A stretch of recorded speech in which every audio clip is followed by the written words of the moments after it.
Now? Okay. Okay, we're going to get started with the first talk.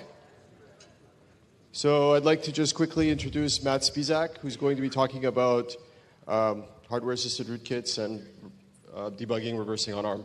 Cool. All right, thanks. Yeah, so this is the first time I've been able to present research publicly, so I'm excited to be here, but also a little bit nervous standing up in front of all of you, so bear with me. So I work at Endgame. I work on a team focused on vulnerability research and prevention. We do some vulnerability discovery, but more recently we've been focused on exploit mitigation research. and I've been doing mobile and embedded research since the Nokia N series was kind of the most popular smartphone before the original iPhone. So our outline today, I had to scratch trust zone. This is like 3 talks in one, so I'm gonna have to talk fast here. But if there's interest, I can either blog about the trust zone part, or if you have questions, I'll be here throughout the conference. So to start, to kind of set the stage for the original motivation, or part of the motivation, is I kind of get frustrated with the tools and approaches available for debugging embedded systems. In particular, I like working with basebands, and there's really no good universal solution. With hardware, JTAG is ideal. The problem is to get kind of widespread support on multiple devices is not realistic on COTS equipment. Software, on the other hand, is kind of portable and scalable, but most of the tools you find for like Android and iOS, they're kind of limited to user mode. And then emulation's really cool, but the problem is, I'm always interested in the low-level interface. Maybe the interaction with the modem or other drivers, and so trying to spend time to emulate that is just too costly. So my personal philosophy has always been to make use of real hardware. Everything I want is in this phone right here, so why not make use of it? And I like software-based tools just because it's more portable. So we're going to step through the ARM debug architecture, kind of in search of something else. So the debug architecture, there's basically invasive debugging and non-invasive. And invasive debugging, you can do things like halt the CPU. Really, the takeaway from this slide should be that there's a couple authentication signals, the debug enable and the SPIDEN for secure world. And if neither of those are asserted high, then the only debug event supported is the software breakpoint instruction. So our options are kind of limited on COTS devices because of that. On the flip side, non-invasive debugging includes features like trace. You might be familiar with like embedded trace macrocell or program trace. That's not the subject of this talk, although it would make for an interesting subject. And it's interesting because trace can be controlled from software, but I think it'll be, it might be hit and miss whether, which devices, which chipsets do support that, but it is worthwhile mentioning that trace is something to explore further. Another non-invasive feature that we don't really care about right now is sample-based profiling. There's registries you can query periodically to get the state of the program counter. But the focus of this talk is on the PMU. And I know that the PMU might be a bit of an overloaded term in embedded systems, so we're not talking about the power management, we're talking about the performance monitoring unit. Or you may have heard of hardware performance counters. So that's the subject of today's discussion. So the PMU is an optional extension in ARM, but ARM recommends it. And most importantly, it has a mandatory software interface via the system control coprocessor, so CP15. It was introduced in ARM v6, so you can find it in ARM 11 cores, Cortex-R, Cortex-A. The only family you won't find it in is Cortex-M, and you'll find it in custom cores as well. And the premise behind the PMU is that you've got one or more counters, a set of events that can be counted, and then the PMU can fire an interrupt when a counter overflows. And so that kind of gives you the ability to do kind of sampling. So if I wanted to instrument every time an event occurred 10 times, I could initialize a counter to say -10. And it provides feedback. What's it there for? It allows you to kind of inspect the CPU and see how it's performing. It could be useful for software or hardware purposes. And there are tools out there, commercial and open source. ARM Development Studio 5 Streamline's really cool. This is a screenshot from it. You should check it out. There's a trial version. And Linux Perf No Profile are obviously in the Linux kernel, and they support more than ARM, x86 and other architectures as well. So before kind of stepping forward, a few quick abbreviations. You'll see PMU, PMI, and PMC throughout this talk. And I realize some of you may not be as familiar with the ARM architecture, so I threw the exception vector table in there. These are the various exception vectors. The one to, I guess, maybe if you only remember one, just remember the supervisor call, which most OSs use to service system calls. And then as far as privilege modes, you're going to see like PLO and PL1 throughout the talk. And so if maybe you're only familiar with the ring terminology, those are sort of the corresponding modes. So PMU-assisted research has been done before. One of the more interesting papers was this using hardware performance events to do instruction level monitoring. So basically they trap every single instruction or branch to a hypervisor, but on x86. We've seen some cool ROP detection work using the PMU by various researchers using mispredicted return branches. And we've seen rootkit detection using performance counters, control flow integrity. You can come check out our team at Black Hat this year. We're going to be talking about control flow integrity using the PMU on the Intel architecture. And really that's the real motivation behind this talk is, we've been doing this research on Intel. I'm kind of a mobile security guy at heart, so I was curious on the portability to ARM, and this is kind of where it ended up.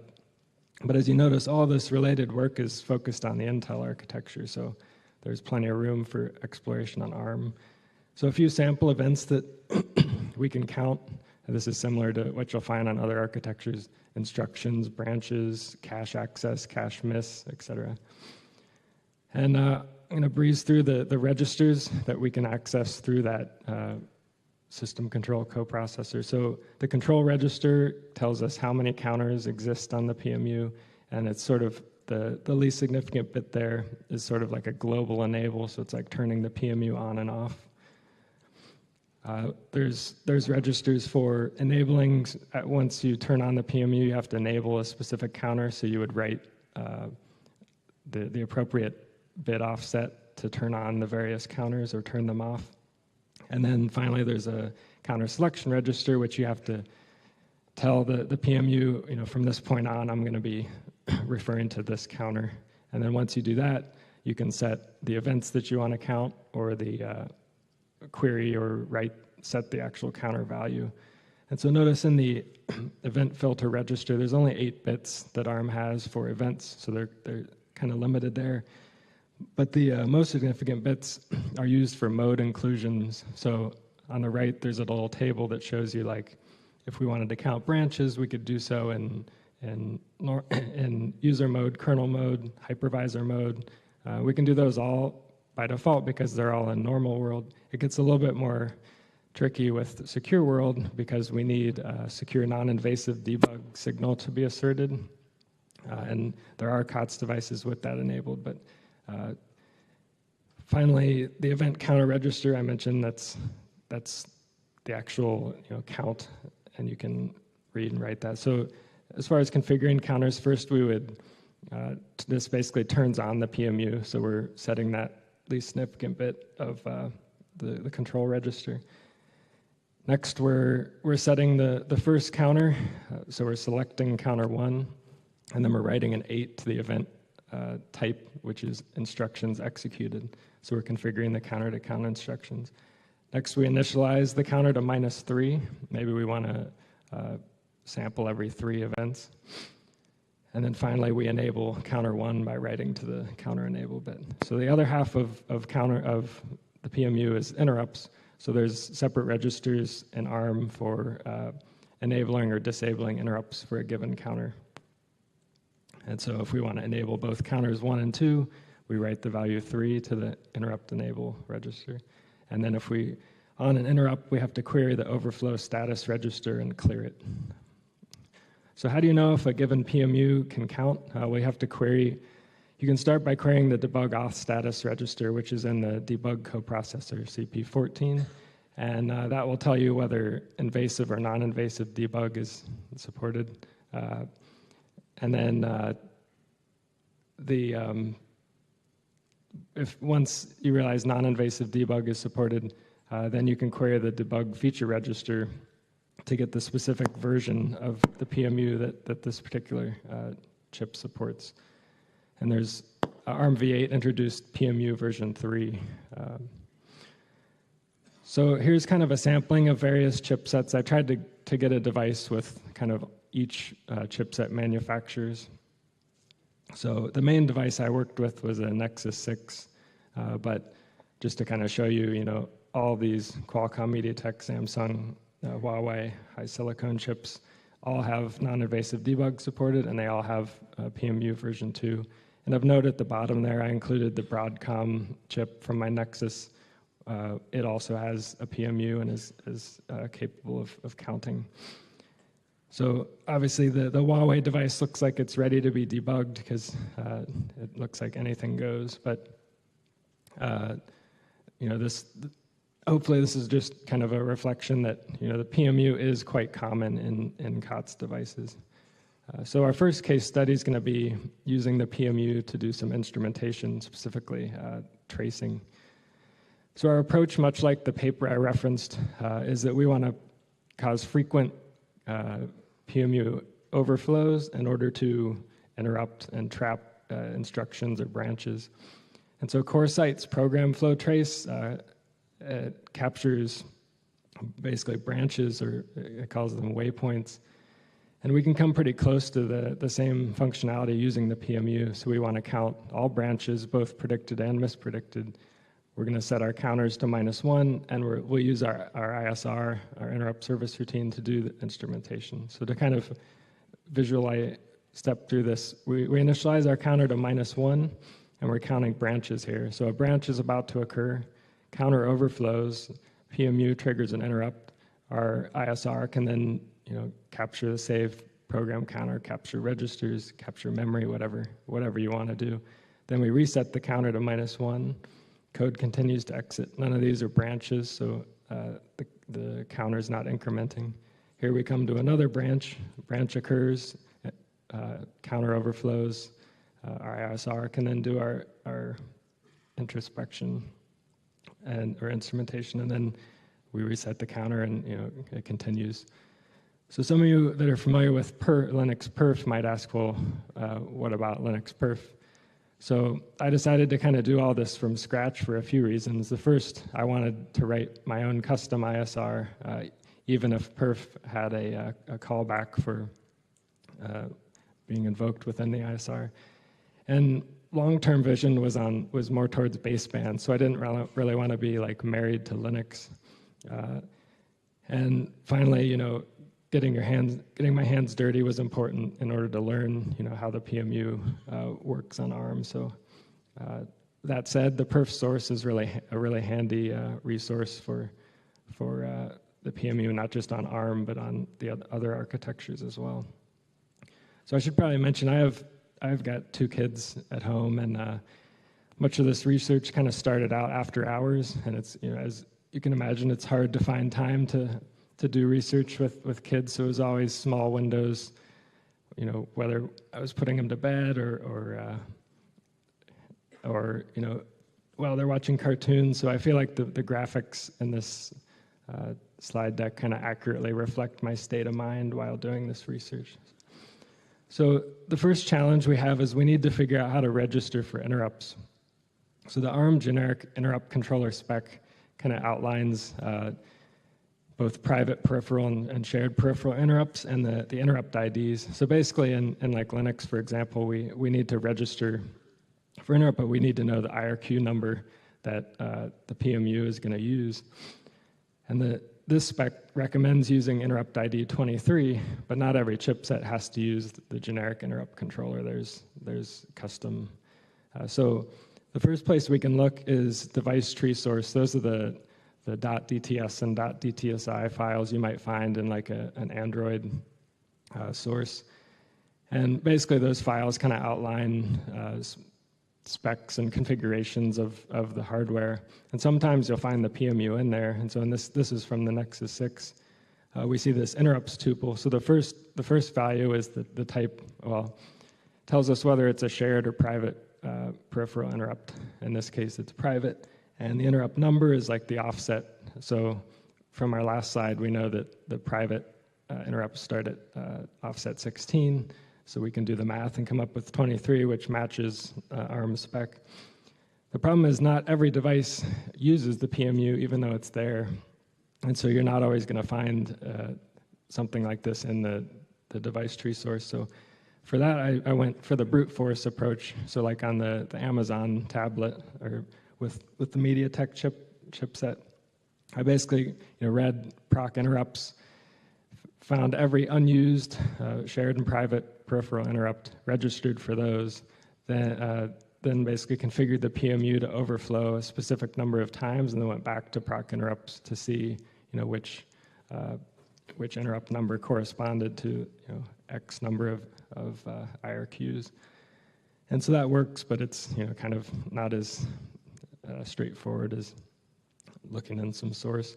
And as far as implementation, I mentioned there's a couple handy APIs in Linux, and if we think about embedded firmware, ultimately we need to patch the IRQ vector handler, probably at the end before returning to the mode it came from. So the second big problem is something called interrupt shadow.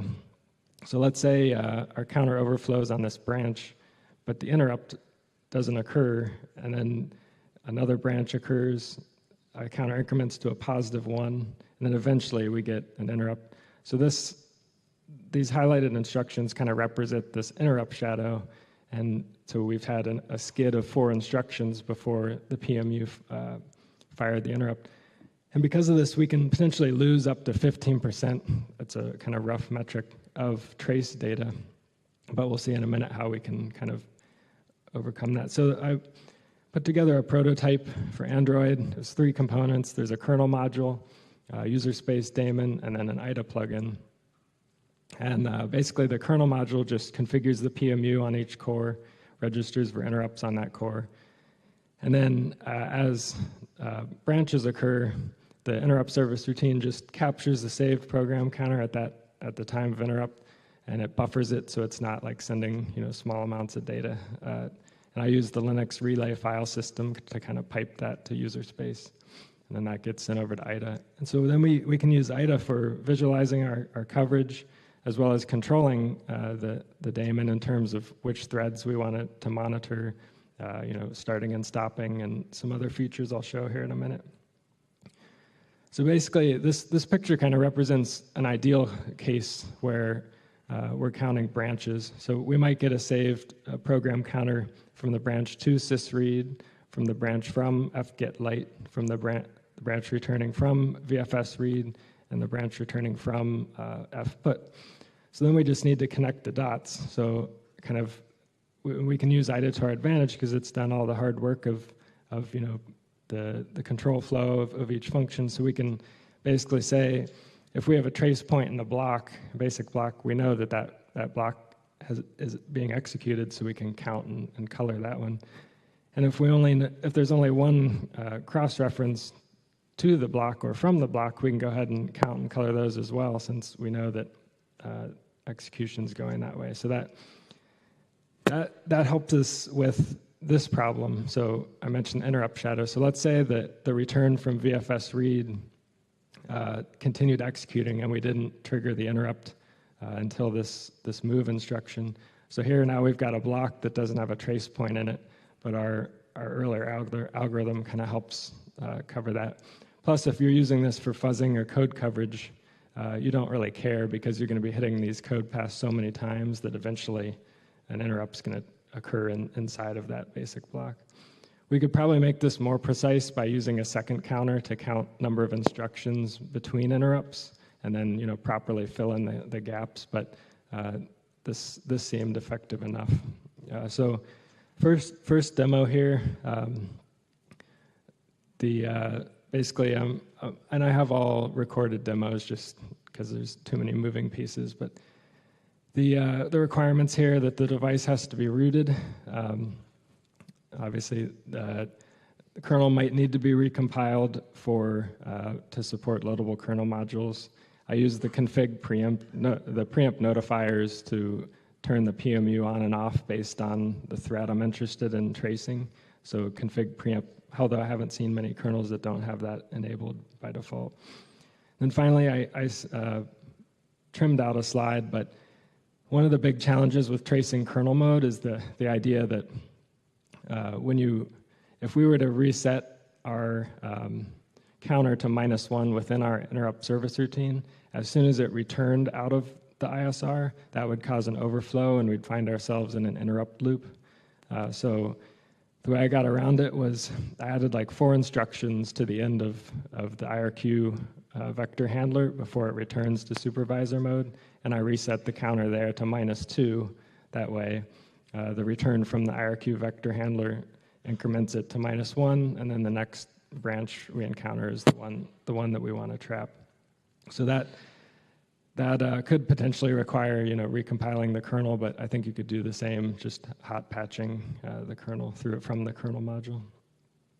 So our first demo here, I'll do two demos of this tool. So the first we're going to trace kernel mode, and then on the Nexus 6, and then the second we'll do something in user mode. So basically we're gonna load our plugin, and the device is already attached. So we're gonna attach, and here we can choose whether we want to trace user mode, kernel mode, and we can see all the running processes or kernel threads to attach to. So for this demo, I'm going to attach to the WL event handler, which is a Wi-Fi kernel thread. And I've got the eScan handler loaded here. And so now I started the trace, and I'm basically I just turned on the Wi-Fi, and we start to see blocks getting colored in. And the window in the upper left basically shows us all the functions that have been hit and the number of unique trace points we've gotten from those functions. So we can click around. And notice there's like a little code coverage, so it's basically telling us what percentage at the basic block level and instruction level from that instruction. So this is the second demo. Now we're doing user mode. So I'm going to pause it a sec, so we're doing pretty well on time. So this time I have a library loaded that's dealing with QMI, which is some of the communications coming back from the modem. So we're going to attach to real-d on the device, and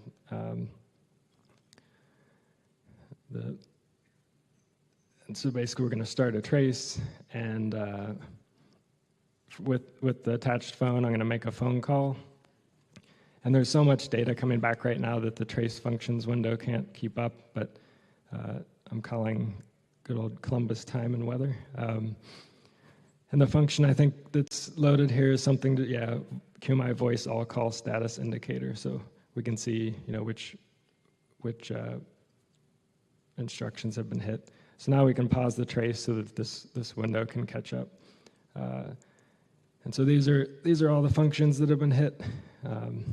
If we scroll down, we see a lot of QMI voice related things.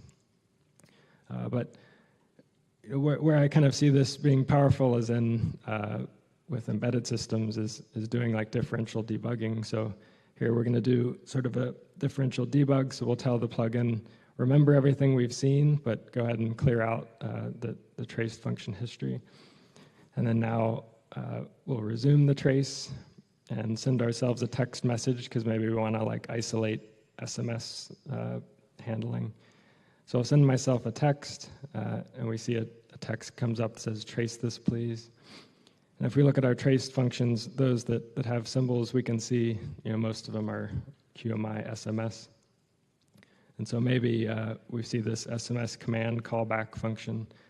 Maybe we're interested in this one, interested in looking at it further. So just to kind of show you, you can do more than just capturing program counter. Maybe we can say, hey, capture registers every time a trace point happens in this function. So now I'll send myself another text message, and we should see every new trace point highlighted where we can click on it and get register snapshot or a stack dump at that point in time. We can step through our code here, and everywhere we see this one of these red trace points, we can click on to view trace, which obviously could be useful for some dynamic analysis.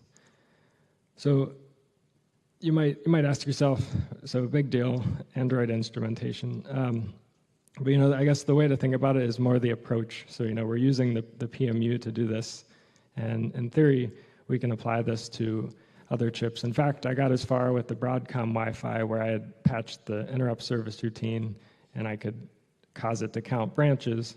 Where I kind of got held up was on identifying the interrupt number, but this is kind of less invasive than software breakpoint instruction tracing. We can easily support user or kernel mode, and again, we're not limited to branch tracing. You could put whatever instrumentation logic you want in your interrupt service routine. And finally, basebands, whether Wi-Fi or cellular, also have these PMUs. So Intel, MediaTek, potentially other ARM-based cellular basebands also have PMUs. Apple's chips found in iPhones and iPads have a PMU, and we're also not limited to ARM here. PowerPC and MIPS and other architectures have similar performance monitoring units. So this is kind of where the research took a 180, because originally I was thinking, I'm going to extend this to some sort of baseband. But I got majorly distracted. So quick prior art in ARM-based rootkits. I think the most traditional ARM kernel rootkit would be to either patch the syscall table or patch the exception vector table. We've also seen hot patching of kernel functions. We've seen trust zone-based rootkits. We've seen moving the exception vector table by toggling a bit in a control register. So there's been some interesting research in ARM-based rootkits. So the inspiration for me came while reading the manual. So ARM basically has, there's like a set of maybe 30 or so events that are like considered architectural, and a subset of those are mandatory. But then because there's sort of flexibility for vendors to sort of extend the PMU, they have this table that lists sort of recommended event encodings and what they are. And so if you notice here, for these suggested events, this basically looks like the exception vector table. So, and coupled with the fact we were just sort of aggressively trapping branch instructions by configuring a counter to be -1, in theory, couldn't we just trap any of these exceptions? Now, I will mention that ARM does have a count all exceptions, and you could try to use that. The problem is that since the PMU interrupt is delivered via IRQ, and IRQs are included in the all exceptions, you'll run into this big mess of, a legit IRQ occurs, which triggers a PMU IRQ, which then you might find yourself in a messy interrupt loop. So this, however, is perfect because we can pick, for example, supervisor calls or something and focus on those. So this is kind of where I was like, what do we do next? Because this is kind of, we could go offense, we could go defense, we could look closer at trust zone. So rather than doing a lot of one thing, I kind of ended up doing a bunch of things. So that's kind of why this talk is like, could be, separated into individual talks. But a quick note on ARM licenses. So there's basically a core license, which is like you use ARM's core design, and then there's the architectural license, which allows you to build a custom design as long as you implement the ARM instruction set. And so Qualcomm, Apple, there's lots of vendors have architectural licenses. But I mentioned that because I wanted to show which cores are capable of counting the exception vector table. And so the Cortex A7, A53, A57, A72, those are all ARM's design. And I wanted to just show that, not only is it in the manual as a suggested event, it's included by default on the newest 64-bit cores, A57, A72. And then on the right, I did most of my research on this Nexus 6 device, which is the crate architecture, but I wanted to show that, custom-based ARM designs, these three are by Qualcomm also count, but, I just want to make the distinction that that's not obviously unique to their custom design. This stems from the ARM manual and is included by default on some of ARM's cores. So if we look at the manual, we'll see earlier I kind of ran through the C12 through C14 control registers, and those are the ARM performance monitoring extensions. But ARM in their manual states, that those that want to extend the PMU, and it makes sense to want to extend it because vendors might add custom features, might be custom designs. They reserved C15 for what they call implementation defined monitors. And Qualcomm uses this. I looked at an older, I think an Apple A6 chip, and it also uses this for their kperf kernel profiling. And there's probably others that extend this as well. So quick bit about Qualcomm's architecture. So basically their custom cores have been through like 3 iterations, so Scorpion, Crate, and Cryo. Whatever point in time, generally you'll find them in kind of the highest end smartphones. So like, right now you can find the Cryo in HTC 10 and some of the other devices that just came out. And I'm going to be focusing on the Crate architecture, but the same definitely applies to Scorpion. And I haven't had time to play with Cryo, but just from looking at source, it seems like it kind of follows the same methodology. So what they've done is extended the PMU, and they've added 4 event select registers, 1 for their vector floating point unit and 3 for various other parts of the CPU. And the crate events get encoded based on a combination of a code, a group, and then the region of the CPU. And in order to use these extra event select registers, after programming them, you have to basically, I kind of like to think of it as setting up a link. So the ARM-based event select register, you kind of have to point to the appropriate crate region and group. So in this table at the bottom, we see 3 different regions, how we can read and write to them.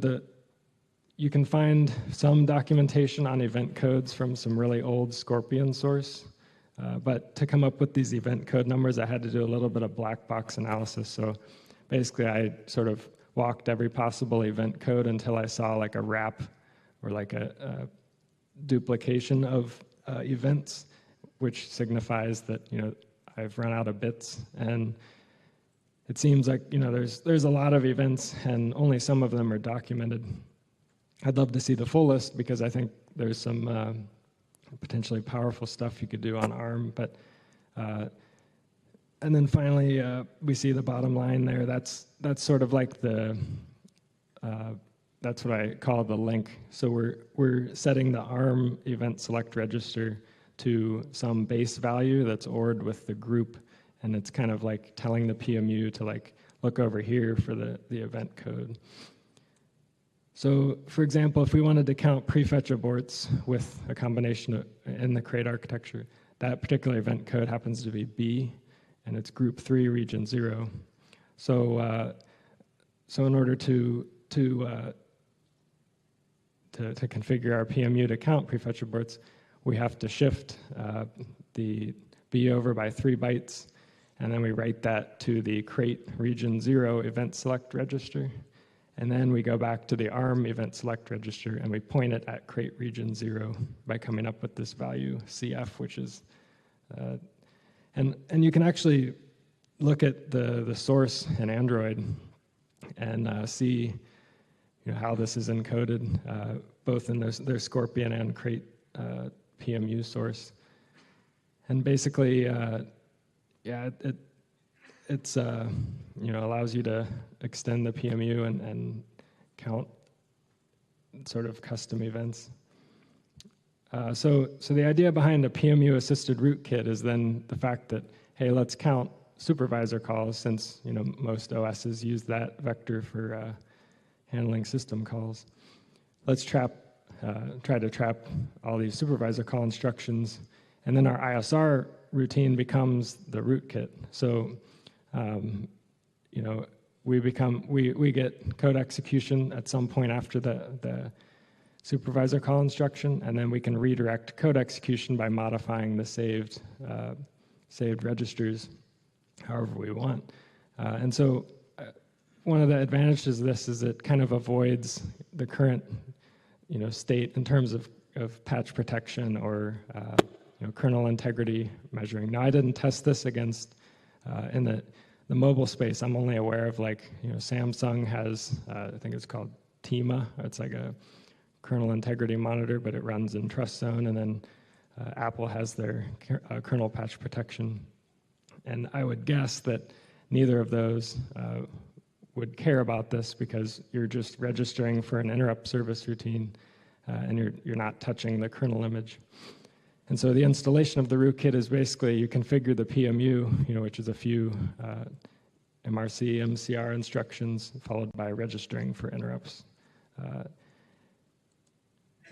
Now, there are some challenges to the implementation. So first off, as soon as the SVC instruction goes to the exception vector handler, interrupts are immediately disabled, and then they're re-enabled later. And so even if the PMU is ready to fire an interrupt, because the most interrupt controllers are configured to deliver the PMU with normal IRQ priority, we wouldn't get code execution until after this CPSIE instruction in this particular Android source. So we have 3 cases we have to deal with because of the instruction skid I mentioned before. So even though interrupts are enabled right here, the PMU's interrupt might be handled somewhere in the vector SWI handler before branching to the resolved system call routine.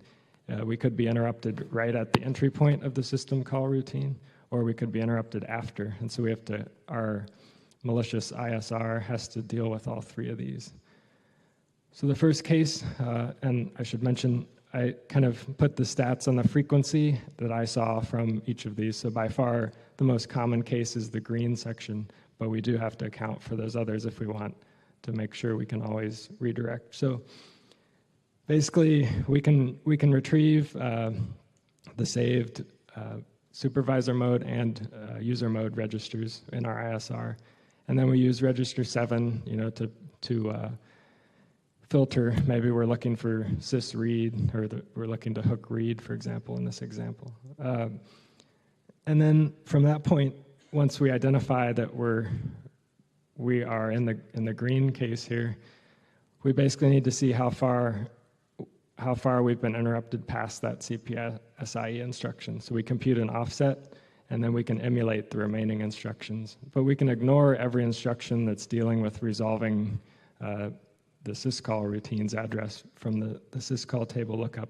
because we're going to be taking care of that.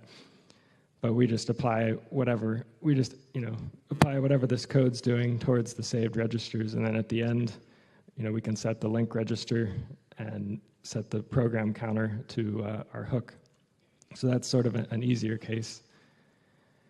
So this case is even easier. So this is where the interrupt occurred, and you happen to be right at the entry point of the syscall routine that we want to hook. So in this case, we can just look up and see that, hey, the program counter matches the address of the legitimate sysread function, and then we swap the program counter with the address of our hook.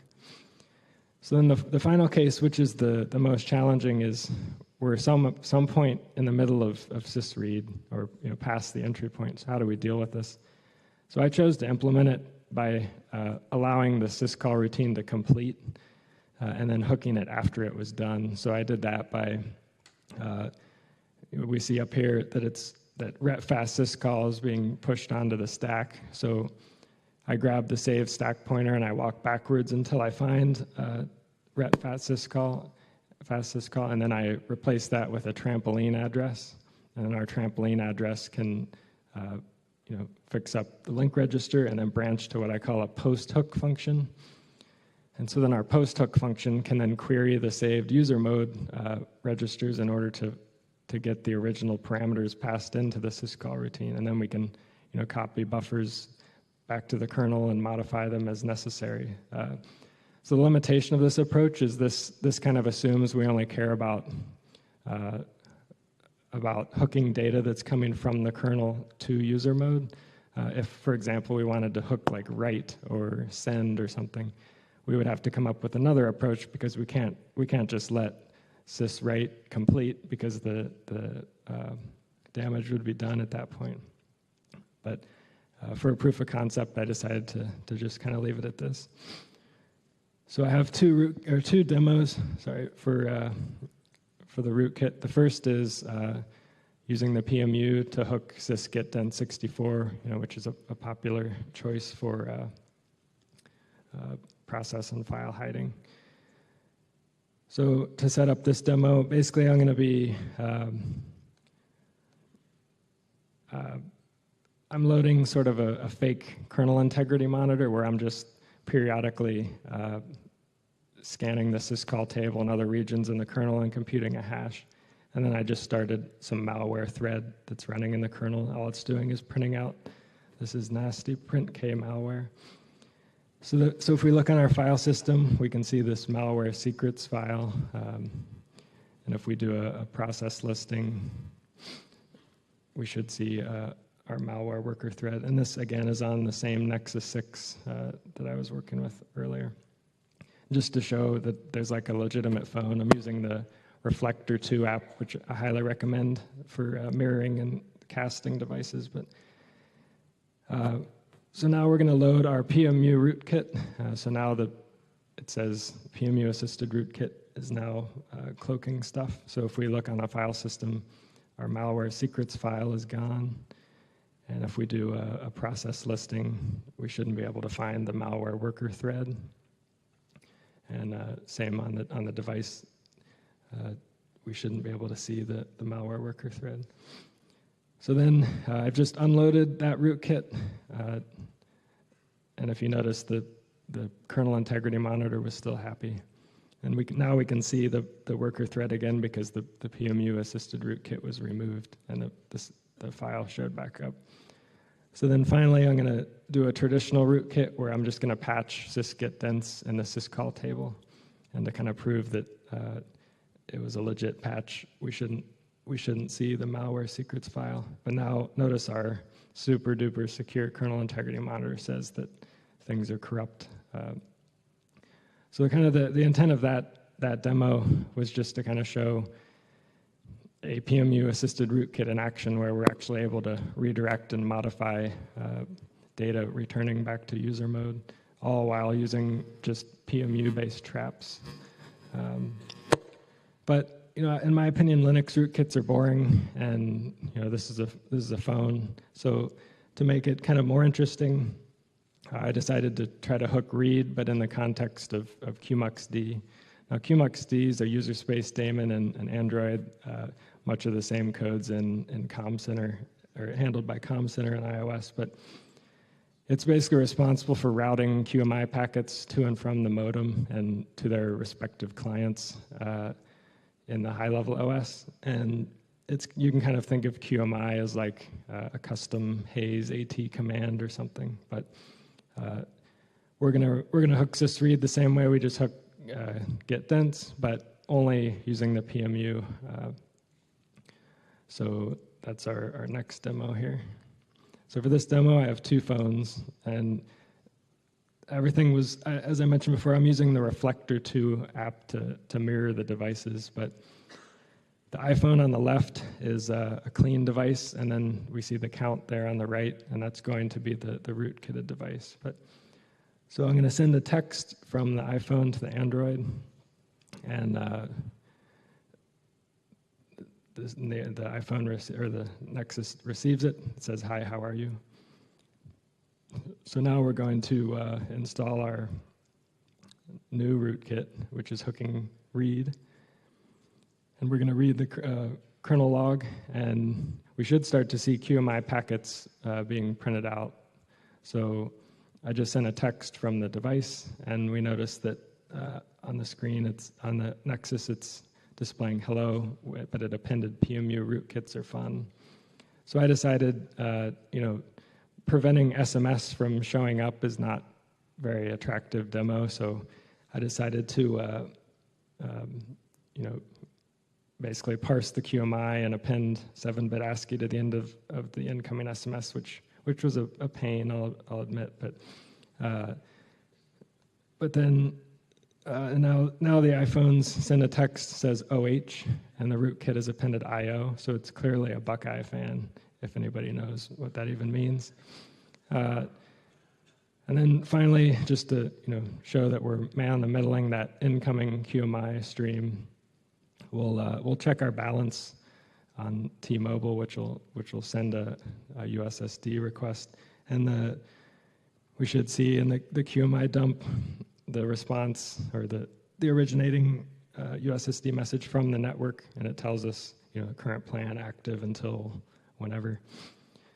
And so yeah, I mean that's pretty much that demo. Basically, just showing that we're able to man in the middle that incoming stream of data in order to potentially have interesting channels of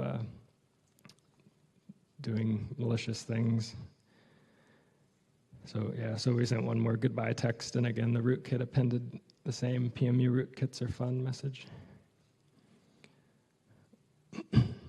So some analysis and limitations.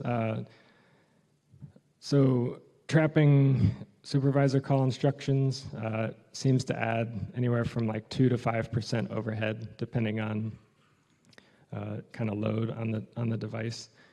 And I mentioned it should evade current kernel integrity monitor algorithms. I didn't validate this, but I'd be surprised if these monitors cared that all we've done is registered an interrupt service routine. A couple limitations: the PMU registers themselves are non-persistent, so this rootkit would not be persistent.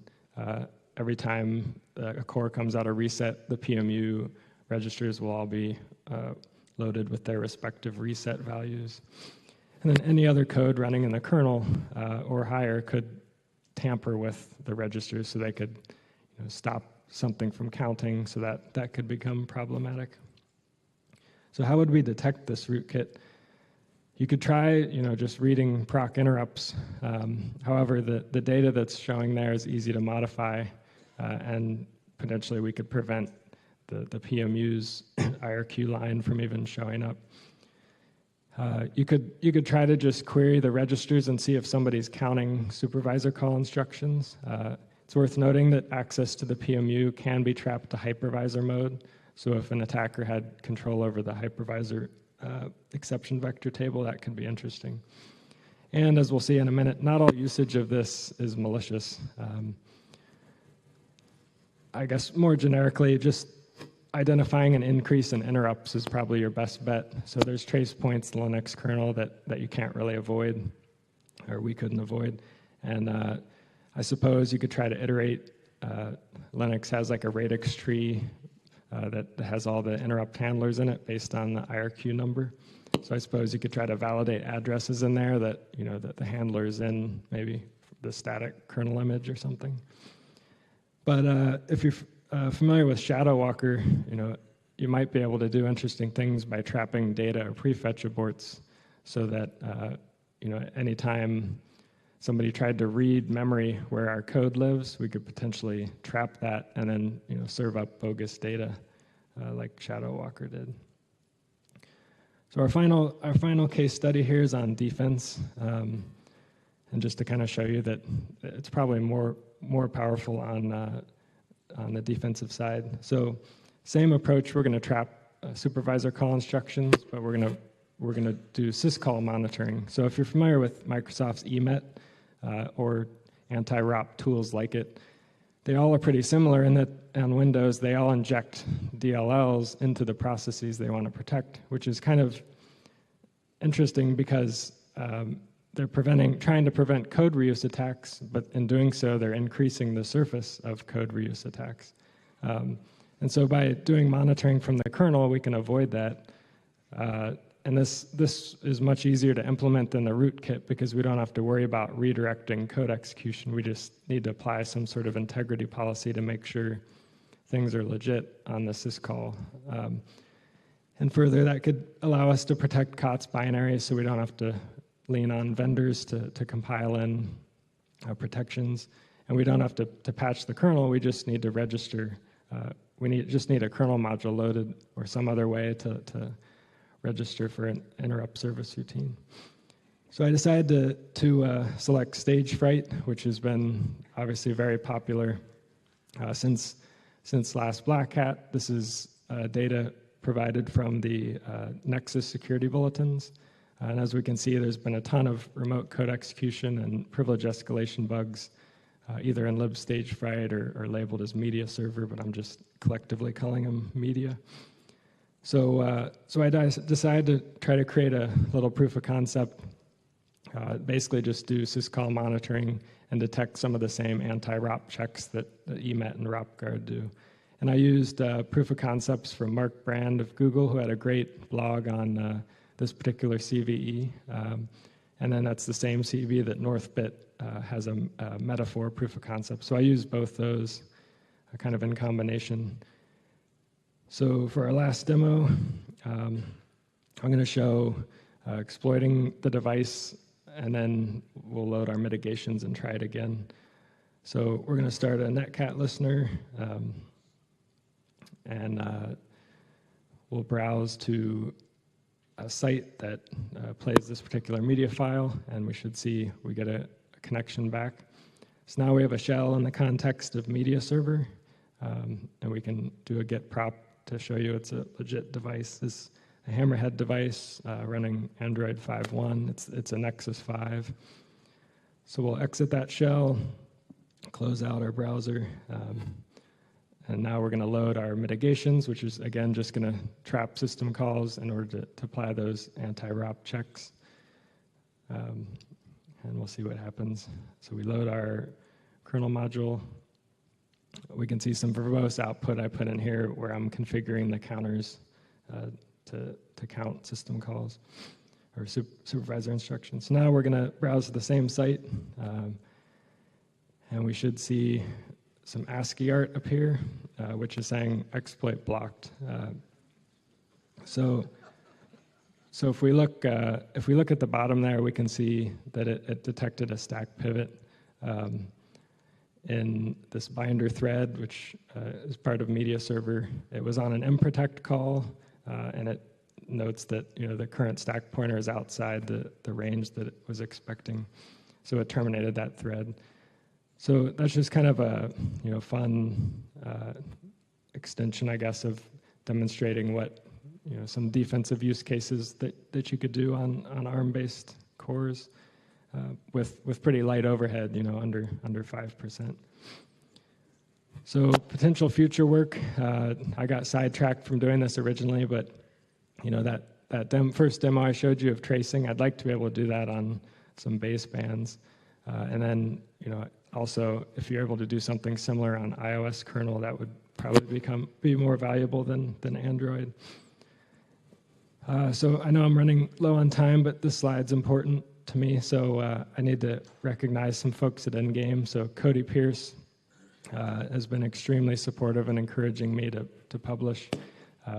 Eric Meller is a mobile researcher at Endgame that helped me get some devices and provide feedback on some ideas. Jamie Butler helped educate me on some rootkit techniques, and several others at Endgame that wish to remain anonymous. And then I'd like to acknowledge the researchers that have kind of pioneered the PMU-assisted security research, because I think it's a pretty interesting subject. So with that, I don't know if there's time for questions. If not, I'll be around all weekend, so feel free to ask anything.